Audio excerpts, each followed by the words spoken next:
改变历史走向的往往不是权力的雷霆，而是人性深处那一声不肯熄灭的低语。特别是当这声低语出自一个把灵魂卖给魔鬼，却又在死前拼命把它赎回来的顶级恶棍之口。而切斯特·阿瑟就是那一条恶棍。1829年，阿瑟出生在佛蒙特州的一个破木屋里，但他天生就不属于那个贫寒的世界，鬓角修得像两把精致的匕首。这人这辈子最大的爱好就是体练。他的衣柜里有80条裤子，每一条都烫得笔直，连内裤都要穿丝绸的。如果活在今天，他绝对是那种在华尔街抽雪茄、开游艇、谈笑风生的顶级渣男。但他不需要去华尔街，因为他发现了一个更暴力的游戏场——美国政坛。南北战争后，阿瑟跟对了大哥，他拜了当时共和党的教父罗斯科·康克林。康克林是个把政治当黑帮玩的地下皇帝，他看中了阿瑟那张圆滑的脸和精明的脑子，大手一挥：“阿瑟，纽约海关这块地盘以后你来管。”凡是当过搞过海关的都知道，这是一个肥得流油的差事，抢劫百姓最好的途径。纽约海关就是个大赌场，进口商想通关要看阿瑟的心情，想罚款就罚款，想扣货就扣货。同时在海关里有1000多个职位，阿瑟把这些铁饭碗切成一块块猪肉，分给自己人当他个打手。阿瑟坐在铺着波斯地毯的办公室里，喝着陈年波特酒，像一个优雅的吸血鬼，精准地从这个国家的动脉里抽血。那时的他是分赃制最完美的杰作，而阿瑟的岁月静好，自然是要有人给他负重前行。阿瑟手下的官员为了分钱，像疯狗一样盯着每一个进口商，商人们为了保住货物，只能交保护费。当时美国的一袋糖、一罐咖啡、一件棉衣，价格里都含着给阿瑟和康克林的孝敬钱。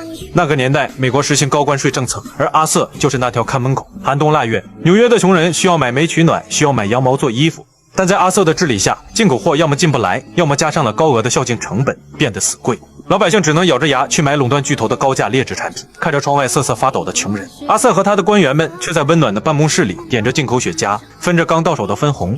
阿瑟最大的罪恶在于他把权力变成了私家生意，在那个体系下，美国普通百姓去政府部门办事感觉不到任何尊严。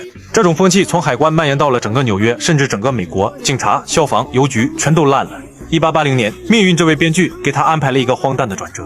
共和党为了平衡帮派利益，不得不选那个充满了理想主义的加菲尔德当总统，而为了安抚康克林这帮流氓，必须选一个他们的人当副总统。而这个人就是最听话、最会穿衣服的阿瑟。这就像是选了一个圣人当教皇，却给他配了一个管赌场的混混当副手。直到那一声枪响，1881年7月2日，疯子吉托在火车站开枪打倒了加菲尔德。吉托举着还在冒烟的枪，对着人群喊出了那句让阿瑟魂飞魄散的台词：“我是死硬派。”现在阿瑟是总统了。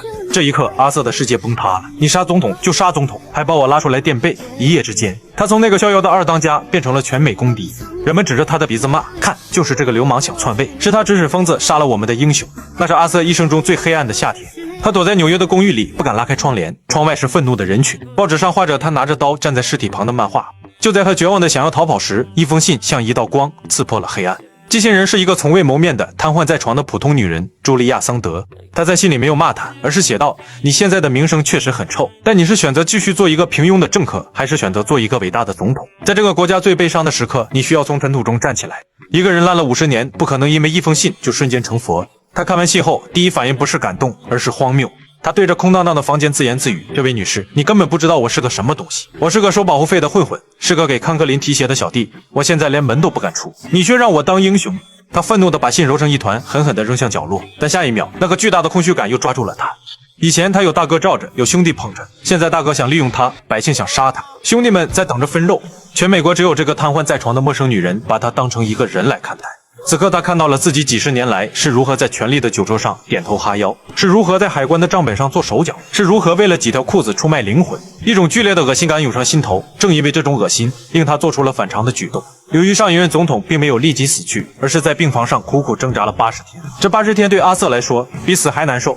作为一个野心勃勃的政客，以前他做梦都想当总统，但他此刻只能祈求加菲尔德别死，否则恶名全由他承担。但9月19号深夜，噩耗还是来了，加菲尔德去世。凌晨2点15分，在自家昏暗的客厅里，根据美国当时的法律，总统任职期间去世，由副总统继任。他在几位法官和家人的见证下宣誓就职。就任后的阿瑟拔出的第一刀就是砸烂自家的饭碗，签署彭德尔顿法案。在1883年之前，美国实行的是分赃制，每隔4年新总统上台，就像黑帮换了老大。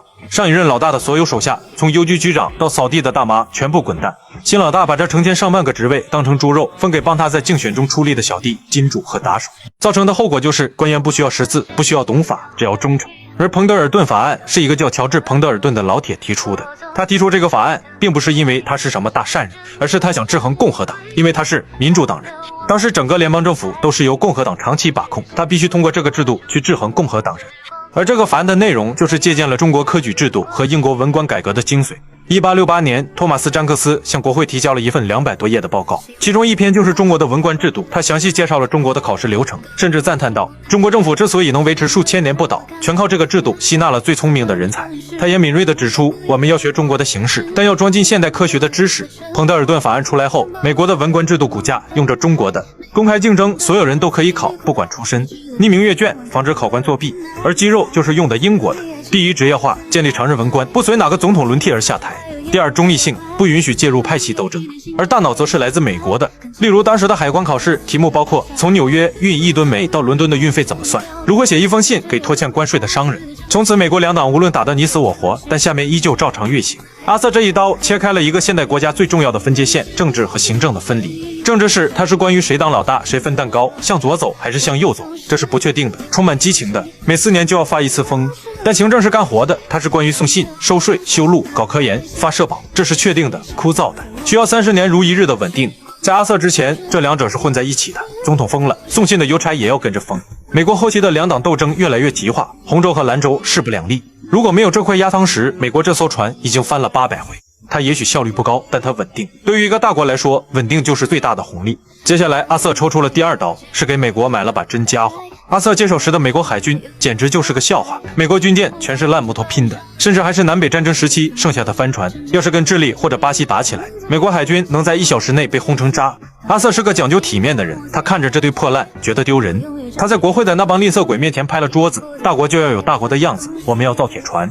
他不顾那帮就知道省钱的议员反对，强行拨款建造了美国第一批现代钢铁巡洋舰，后来的亚特兰大号、波士顿号、芝加哥号、海豚号就是他拍桌子拍出来的。而他的第3刀直接砍断国会议员们那只贪婪的手，他们搞了一个河流与港口法案，名义上是修水利，实际上是把国库里的钱拿出来分给各个议员，拿回老家去讨好选民。比如在一条根本没船的小河上修个豪华码头，这笔钱高达1800万美元，在那个年代就是天文数字。大家都觉得阿瑟以前是个分赃老手，肯定懂规矩，睁一只眼闭一只眼就签了，但他没有。第4刀是砍向了美国的华人。当时美国西部排华情绪高涨，白人劳工怕中国人抢饭碗，疯狂向国会施压，要求把中国人全赶走。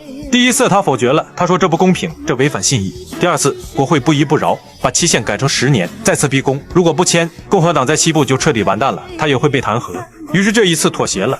排华法案在法律层面上给华人贴了一个标签，不可同化、危险的外来物种。当法律把华人定义为低等人时，暴力就变得顺理成章了。怀俄明州石泉城大屠杀，一群白人矿工仅因为不想跟华人竞争，就拿着枪冲进华人社区，他们像打猎一样射杀逃跑的华人，放火烧死躲在屋里的人。28名华人被杀，15人受伤，数百人流离失所。在那段黑暗的岁月里，华人的命比草还贱。他们不能在法庭上指证白人，因为不是公民，所以白人杀华人几乎没有任何法律风险。直到1943年，因为二战中美国需要中国这个盟友，这项法案才被废除。直到2012年，美国国会才正式为这项法案道歉。所以作为一个中国人，坚定维护国家利益才是正道。别国始终是别国，别国的仁慈是靠不住的。当他们的日子好过时，他们会讲绅士风度，会讲人权。当危机来临时，需要找替罪羊时，外人永远是第一个被牺牲的。在和平年代，你是世界公民；在动荡年代，只有你强大的祖国才是你最后的诺亚方舟。1882年，就在阿瑟大刀阔斧改革的时候，医生给了他一张死亡判决书，布莱特氏病，这在当时就是绝症。